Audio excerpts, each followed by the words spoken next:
এখনই শুরু করি, তাই না? তো যাই হোক সুপ্রিয় শিক্ষার্থী, আমি এই নবম শ্রেণীর পদার্থবিজ্ঞান বিষয় দ্বিতীয় অধ্যায় অর্থাৎ এই যে গতির যে অধ্যায়টা, এটি আমি এর আগে এখান থেকে বেশ কয়েকটি ক্লাস তোমাদেরকে মানে পড়িয়েছি তোমাদেরকে। তো যাই হোক ক্লাসে, তো আজকে আমরা গতির যে সমীকরণ ছিল চারটি, প্রথম, দ্বিতীয়, তৃতীয়, তিনটি সমীকরণ আমরা পড়িয়েছি, আমি তোমাদেরকে বোঝানোর চেষ্টা করেছি। তো আজকে যেটি বোঝাবো সেটি হলো শেষের যে সমীকরণটি, সরণ, ত্বরণ ও শেষ বেগের সম্পর্ক, এটি নিয়ে আজকে আমরা একটু আলোচনা করব। তো তোমরা তোমাদের এই মূল বই, খাতা, কলম একটু নিয়ে রেডি হও। তো আমরা আজকে তাহলে কি নিয়ে পড়বো বলো? সরণ, তাই না? আমাদের আলোচ্য বিষয় সরণ, ত্বরণ ও শেষ বেগের সম্পর্ক। শেষ বেগের সম্পর্ক। সুপ্রিয় শিক্ষার্থী, দেখা যাচ্ছে কিনা তোমরা একটু আমাকে কমেন্টস করে জানালে আমরা একটু পরের ক্লাসগুলোতে যাতে তোমরা দেখতে পারো, কোনো অসুবিধা থাকলে সেটা সংশোধন করব। তো যাই হোক, আমরা সরণ, ত্বরণ ও শেষ বেগের সম্পর্ক, এটি আমরা আজকে প্রমাণ করব। অর্থাৎ আমরা ভি স্কয়ার, এটি সমীকরণ যেটি দাঁড়ায় v square equal to u square plus 2as, এই সমীকরণটি আমরা কি করব? প্রতিপাদন করব। আসলে এই সমীকরণ দিয়ে আমাদের অনেক গাণিতিক সমস্যার সমাধান আমরা করে থাকি। তো তাই এটাকে আমাদের খুব পরিষ্কারভাবে এটাকে বুঝতে হবে, যাতে এই সূত্র রিলেটেড গাণিতিক সমস্যা আসলে, পরীক্ষা আসলে আমরা যাতে খুব সহজেই সলভ করতে পারি। তো সুপ্রিয় শিক্ষার্থী, তোমরা একটু মানে মনোযোগী হবে, কারণ ফিজিক্স একটু বোঝার বিষয়। যদি তোমরা অমনোযোগী থাকো তাহলে এটা বুঝতে পারবে না। তো যাই হোক, আমি চেষ্টা করব খুব সহজভাবে তোমাদের সামনে এটিকে তুলে ধরার এই বিষয়টি। তো আমরা তাহলে কি পড়ব? সরণ, ত্বরণ ও শেষ বেগের সম্পর্ক, তাই না? সরণ, ত্বরণ ও শেষ বেগের সম্পর্ক, অর্থাৎ v square equal to u square plus 2as, এই সমীকরণটি আমি প্রতিপাদন করব। তো যাই হোক, আমরা এটির জন্য একটু ছবি আঁকবো। দেখো, ধরো এটি একটি পথ, এখানে একটি বস্তু রয়েছে, এই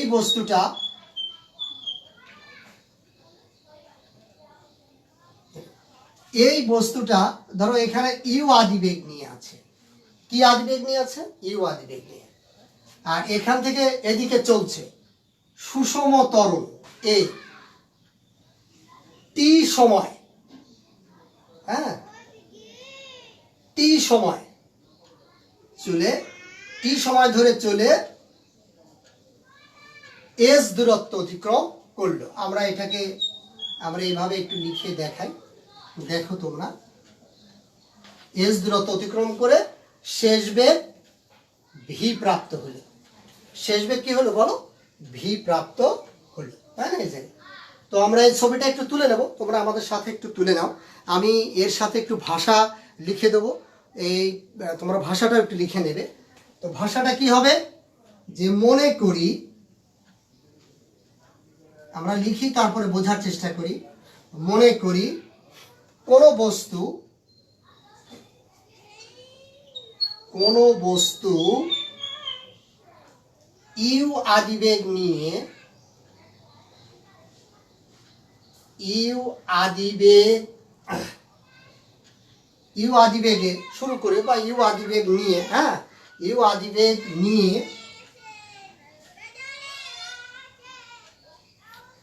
এ সুষম ত্বরণে,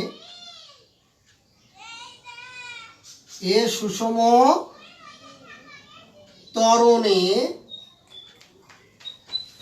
টি সময় পরে, কত সময় পরে? টি সময় পরে বা টি সময় ধরে চলে, হ্যাঁ,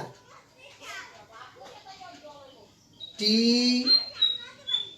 সময় চলে ভি শেষ বেগ প্রাপ্ত হয়। সুপ্রিয় শিক্ষার্থী, তোমরা একটু আমার সাথে লিখে নেবে। আমি কি লিখলাম? মনে করি কোনো বস্তু, এই যে একটি বস্তু যদি কল্পনা করি, এটা একটি বস্তু, ইউ আদিবেগ নিয়ে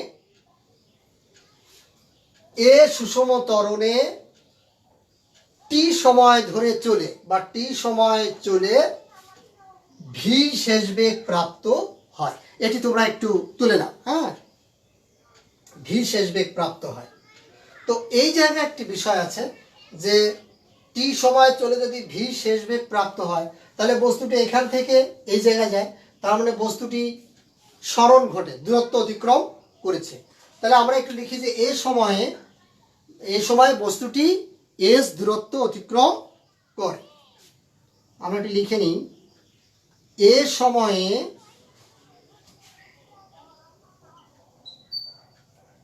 বস্তুটি এস দূরত্ব অতিক্রম করে। অর্থাৎ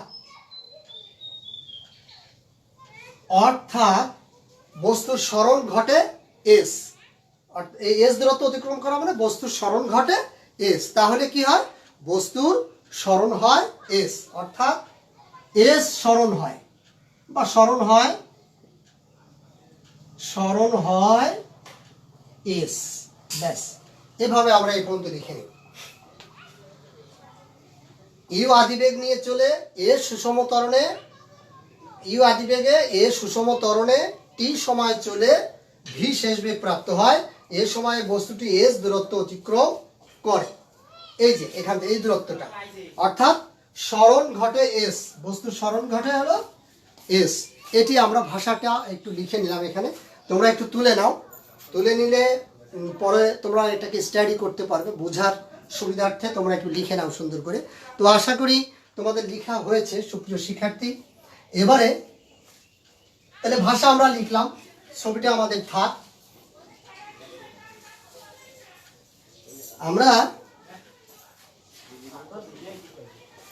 আমরা প্রথম যে কাজটা করব, তাহলে এই যে ঘটনা ঘটে এখানে বস্তুর যে গড় বেগটা আমরা পাবো, তাহলে আমরা লিখতে পারি যে অতএব বস্তুর গড় বেগ v bar equal to s by t. দেখো, এটি আমরা জানি, এর আগেও আমরা এটি প্রমাণ করেছি গড় বেগ। তো এখান থেকে এটিকে একটি ক্যালকুলেশন করলে s equal to v bar t, একটি সমীকরণ দিলাম 1 নম্বর। দেখো এটি আমরা এখান থেকে পেয়ে যাই, খুব সহজেই পাই। এর আগের প্রমাণগুলোতেও আমাদের এটুকুনো প্রমাণ মানে করতে হয়েছে। তাহলে বস্তুর গড় বেগ এটা গেল 1 নম্বর সমীকরণ। এখন আমরা লিখব যেহেতু বস্তুটি সুষম ত্বরণে চলে, তাহলে বস্তুটি যেহেতু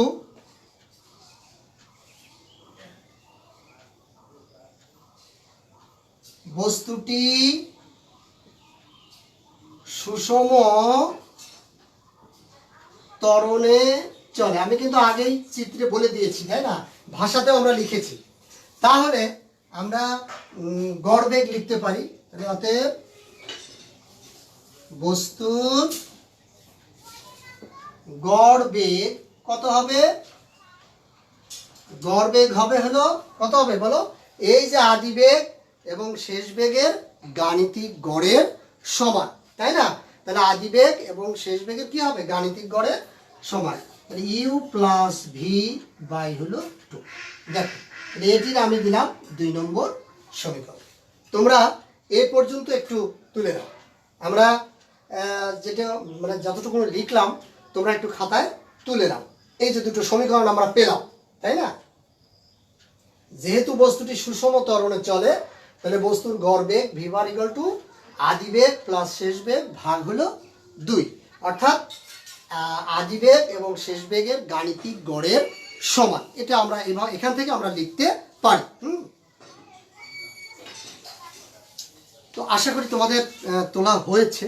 আমি এখন একটু ক্যালকুলেশন করব। একটা জিনিস তোমাদের একটু দেখাই, তাহলে আমি এই 2 নং সমীকরণ থেকে এই যে এই মানটা আমি 1 নং সমীকরণের এই জায়গায় কি করব, বসিয়ে দেব। তাহলে আমরা এখানে লিখব যে 1 নং সমীকরণে কি এই গড়বেগের মান বসিয়ে পাই, 1 নং সমীকরণে বসিয়ে পাই, তাই না? আমরা ভাষাটা লিখে নিই এই জায়গায় যে 1 নং সমীকরণে 1 নং সমীকরণে এই যে মানটা গড়বেগের মান, তাই না, মান বসিয়ে পাই, গড়বেগের মান ভি এর মান। অথবা আমরা এভাবেও লিখতে পারি 1 এবং 2 থেকে আমরা পাই, এভাবেও লেখা যায়। তো তোমরা আশা করি লিখে নিয়েছো।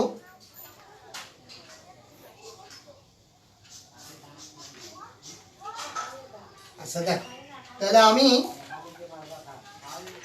আমি যেটি তোমাদের বলতে চাচ্ছি সুপ্রিয় শিক্ষার্থী, এই যে মানটা আমি এখানে কি করব, বসিয়ে দিব।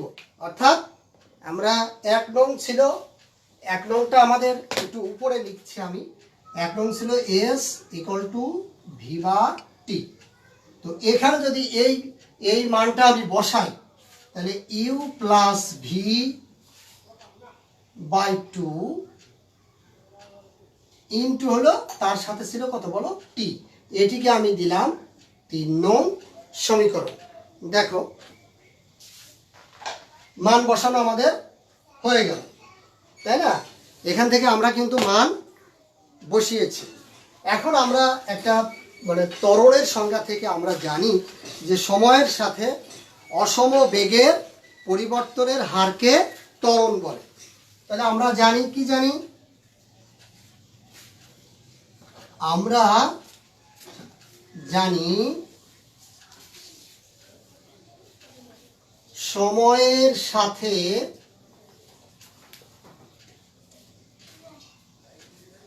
অসম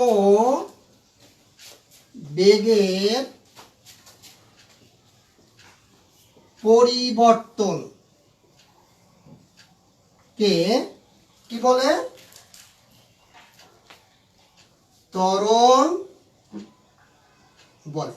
এটা আমরা জানি যে সময়ের সাথে অসম বেগের পরিবর্তনের হারকে আমরা কি বলি বলো, ত্বরণ বলি, তাই না?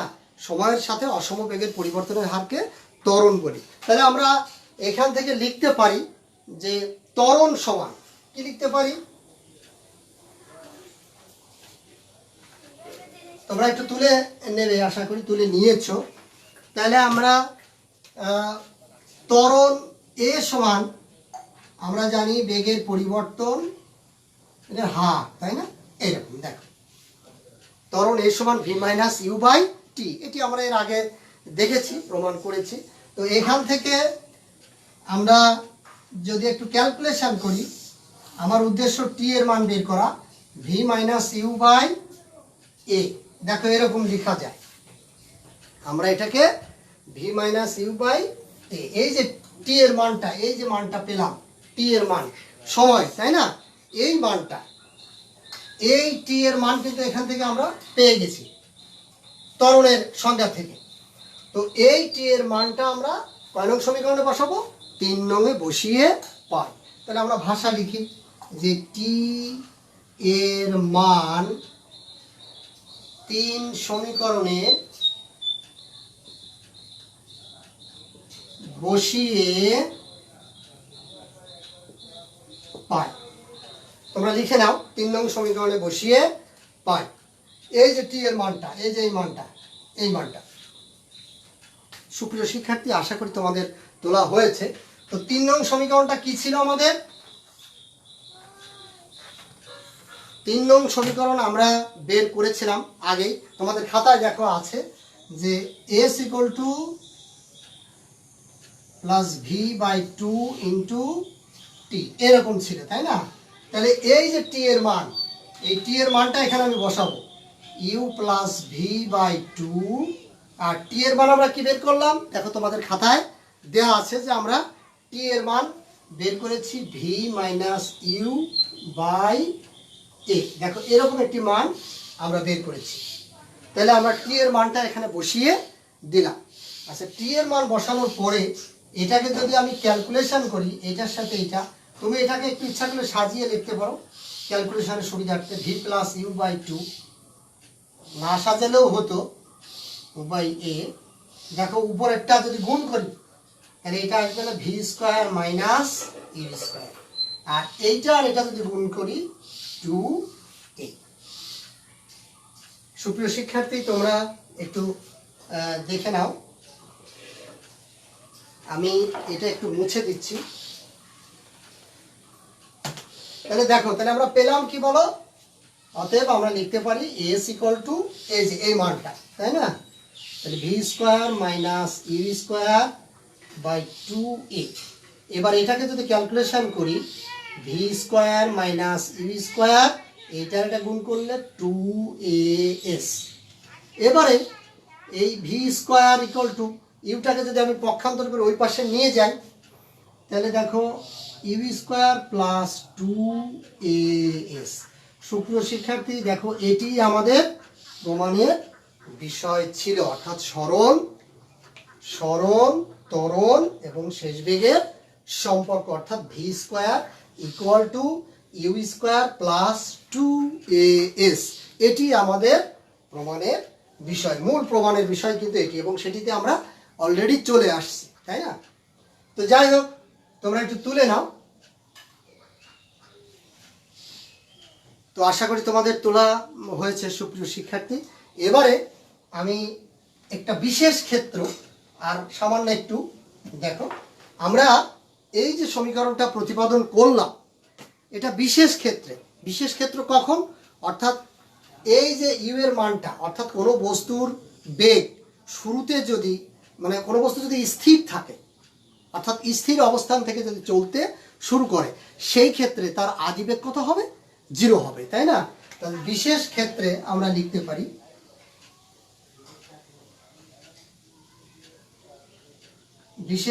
আমরা কি লিখতে পারি যে ওই ইউ এর মান যদি জিরো হয়, অর্থাৎ বস্তু যদি স্থির অবস্থান থেকে শুরু করে, তাহলে এই সমীকরণটি কি দাঁড়ায়, v square zero square two s, that is এখানে আমরা ভি স্কোয়ার টু এস। দেখো এরকম একটা সমীকরণ আমরা পেয়ে যাই, v square equal to two a s, যদি ইউ এর মান জিরো হয়।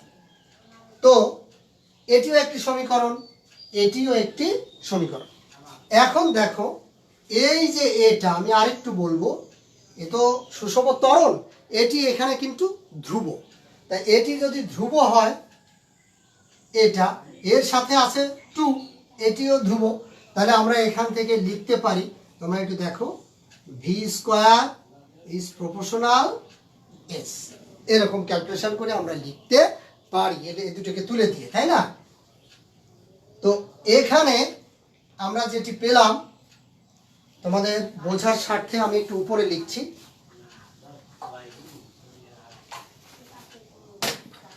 এখানে দেখো, তাহলে আমি পেলাম হলো ভি স্কোয়ার প্রপোর্শনাল এস, এটিকে আমি যদি একটু ক্যালকুলেশন করি রুট ওভার এস, এভাবে আমরা লিখতে পারি, তাই না? তাহলে আমরা যেটি পেলাম, অর্থাৎ এই যে বেগ আর এখানে এই যে দূরত্ব বা সরণ, তাই না? তাই এটি কি দাঁড়ালো, আমরা শেষ পর্যন্ত যেটি দেখলাম যে কোনো বস্তু যদি স্থির অবস্থান থেকে তোমার সমতরণে বস্তু যদি চলতে থাকে তাহলে কোনো সময়ের বেগ কি হবে, বস্তুর অতিক্রান্ত দূরত্বের বর্গমূলের সমানুপাতিক। তাহলে এই বেগটা হবে অতিক্রান্ত দূরত্বের এই যে বর্গমূলের সমানুপাতিক। তো সুপ্রিয় শিক্ষার্থী, আশা করি তোমাদের বুঝতে আর বাকি নেই, তোমরা বুঝতে পেরেছো। তো আমরা এই অধ্যায়ের 4টি সমীকরণই প্রমাণ শিখলাম। কিভাবে এটিকে আমরা প্রয়োগ করব সেটিও আমরা শিখেছি। তো যাই হোক, তোমরা যার যার ঘরে থাকবে, সুস্থ থাকবে, মাঝে মধ্যেই তোমাদের হাত সাবান পানি দিয়ে পরিষ্কার করবে এবং বাড়িতে থেকে, ঘরে থেকে তোমরা ভালো ভালো খাবার খেয়ে আমাদের দেহের রোগ প্রতিরোধ ক্ষমতা যাতে আমরাকে বাড়াতে পারি। করোনা ভাইরাসকে আমরা ভয় পাবো না, সকলেই সুস্থ থাকবো, ভালো থাকবো, এই কামনা করে আজকের ক্লাস এখানেই শেষ করছি। ধন্যবাদ সবাইকে।